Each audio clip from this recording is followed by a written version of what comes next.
Hello students, welcome to this presentation of Module 4 Contemporary Issues.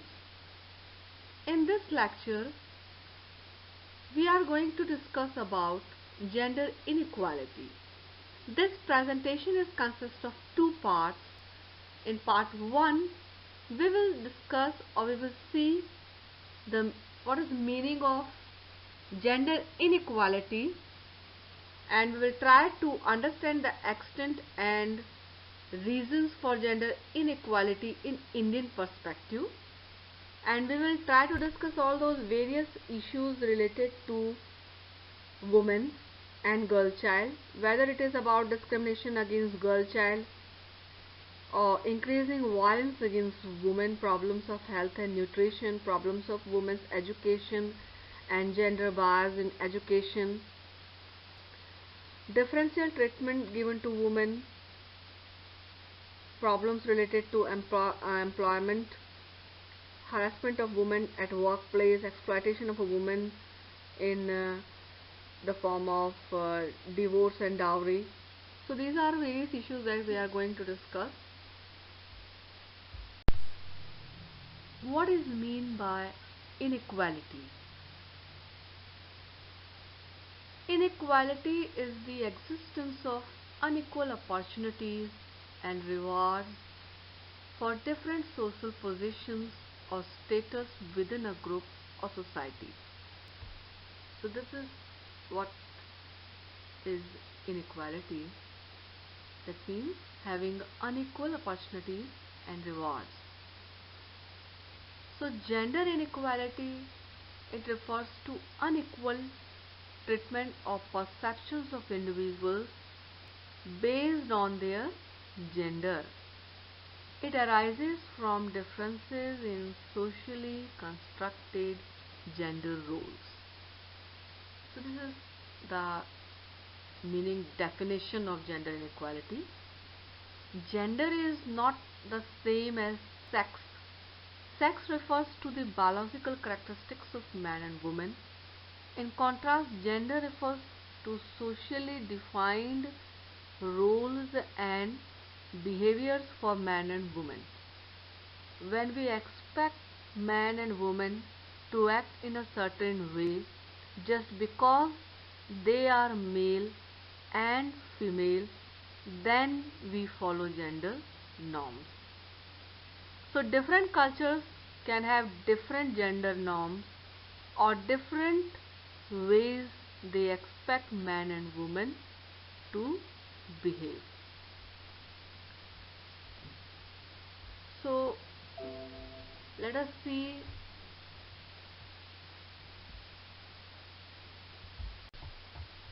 gender as a problem. Gender relations are unequal relations with respect to power, privilege and property. Gender is a social problem where inequities continue to persist in a society that espouses gender equality.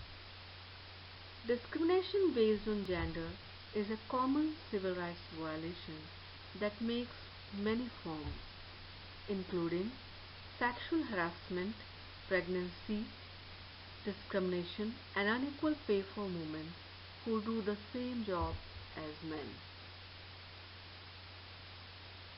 So women, which constitutes half the population in the society, and it is presumed the best creation belong to the woman. It is a harsh reality that women have been ill-treated in every society for ages, and India is no exception for that. Whether violence against women or any discrimination, today's situation is very adverse in our country. In the ancient India, women held a high place of respect in the society, as mentioned in the Rig Veda and other scriptures, but later on, with social, political and economic change, women lost their status. We proud Indian of 21st century rejoices in celebrations when a boy is born. and it is girl, then really it is not as much celebrated. So this is what is gender discrimination. So let us see all those various issues which are related to gender discrimination in our country. So here we will try to analyze all those issues related to gender inequality.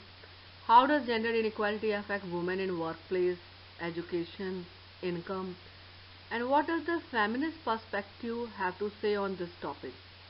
Apart from that, we will see the possible solutions to promote equality between men and women in the work and education environment.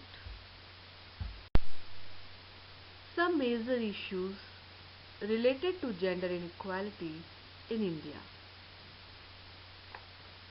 Gender inequality has been a social issue in India for centuries. That in many parts of India, the birth of a girl child is not welcome is a known fact. How this discrimination is there in almost every aspect of society, be it in education, health, protection, or participation. The women and girls are always treated unequally. Indian society still hasn't been awakened to the importance of empowering the woman. The various surveys, reports, statistics still narrate a grim story of gender inequality in India. So let us see few of these reports and surveys related to gender discrimination in India. According to a report, India shows extremely high levels of gender inequality with a gender parity score of 0.48 compared to an ideal score of 1. So gender parity is a statistical measure. It's an indicator that provides a numerical value of female to male or girl to boy ratio for indicators such as income or education. For example, if there are equal number of girls and boys who completed primary education in any country, the gender parity ratio for that indicator is 1. But that same score for our country was found to be 0.48, which is, we can see, are very low.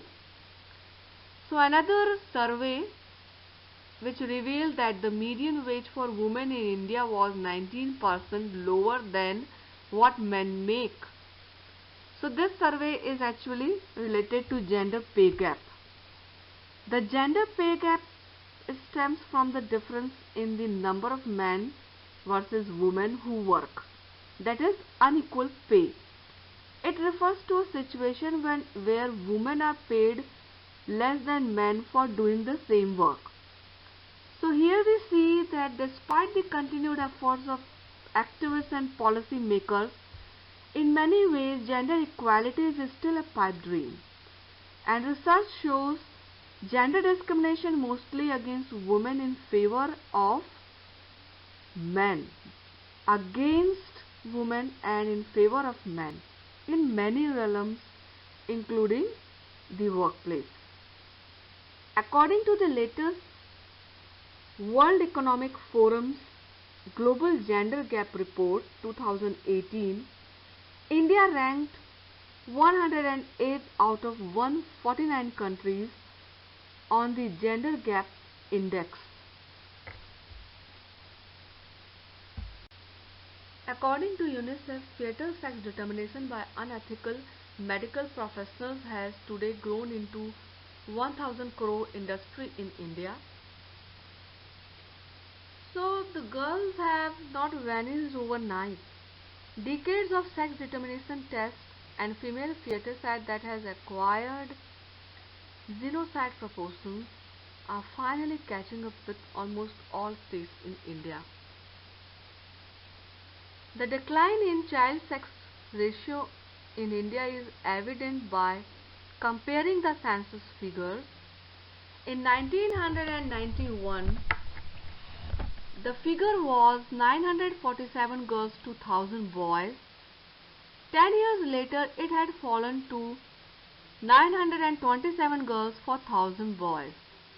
Since 1991, 80% of districts in India have recorded a declining sex ratio, with the state of Punjab being the worst. States like Maharashtra, Gujarat, Punjab, Himachal Pradesh and Haryana, they have recorded a more than 50-point decline in child sex ratio in this period. So despite these horrific numbers, fetal sex determination and sex selective abortion by unethical medical professionals has today grown into more than 1000 crore industry. And social discrimination against women is already entrenched in Indian society because of the development of technology. That means technological developments allow mobile sex selection clinics to drive into almost any village or neighborhood. So that means with more advancement in our country, the situations are becoming worse as far as crime against women are concerned. And the same is the situation about the literacy rate. Overall literacy rate of India in 2011 was 74.04%, and the male literacy rate of India was 82.14%. The female literacy rate was only 65.46%, with Rajasthan having the lowest female literacy at 52.66%. So thus we can see that whether it is about the crime or whether it is about any other aspect, our women are really unsafe in our country.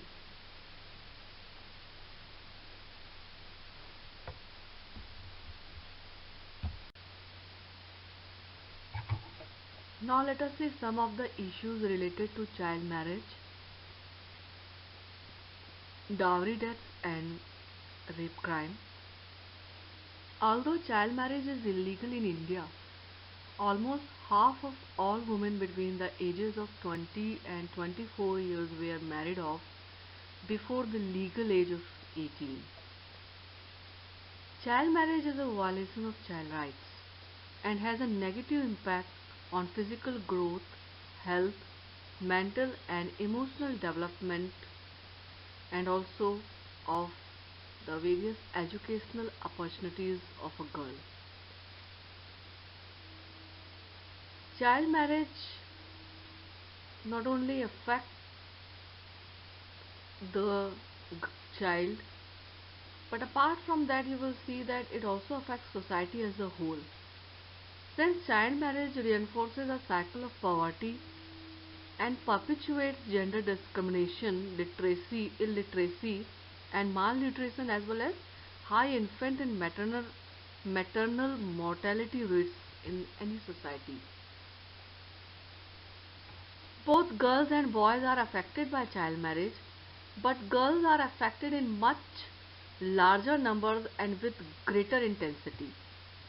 Child marriage can be seen across the country, but it is far higher in rural than in urban areas.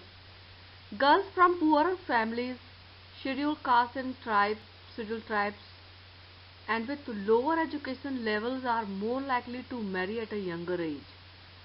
Although child marriage is declining, the rate of decline is very slow.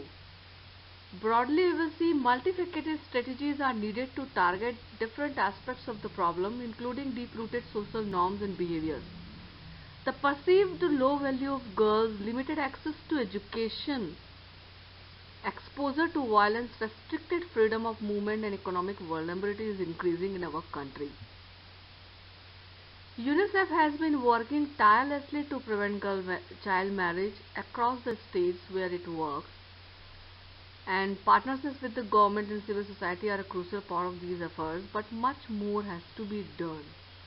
So there is a great challenge in our country to eradicate child marriage completely, and there are many causes of child marriage in India, and multiple barriers to its elimination are there. So that we will see afterwards when we will discuss about the various impact of these social issues in our society. And along with that, 24 over the last 3 years, there were over 24,000 reported dowry deaths in India. So coming to this another type of great discrimination in our country, or we can say crime in our country, it is also a great problem in our country. A total of 24,771 dowry deaths have been reported in this country in past 3 years, with maximum of them occurring in Uttar Pradesh with 7,448 deaths. There are some reports regarding that. So we can see that how the conditions are not only increasing, but apart from that, all the measures that have been taken by government are not actually that much be helpful. So apart from that, we will see the same is about the crime related to women when rape is concerned. According to the National Crime Bureau 2014 report, 39.8% of rape victims in India are girls under the age of 18. And also, as many as 70% of married women in India between 15 and 49 years of age are victims of beating or rape. So these are such a crucial situation in our country, and gender discrimination is not just limited to the domestic violence as such, but so many different things are also there that we will see. Dear students, at last I want to share one message with you all. Unfortunately, I was not able to answer your queries related to exam due to some technical fault. I was not able to access my official email ID, but as the issue has been resolved now and I am able to access my email ID, I will be happy to answer all your queries. Thank you.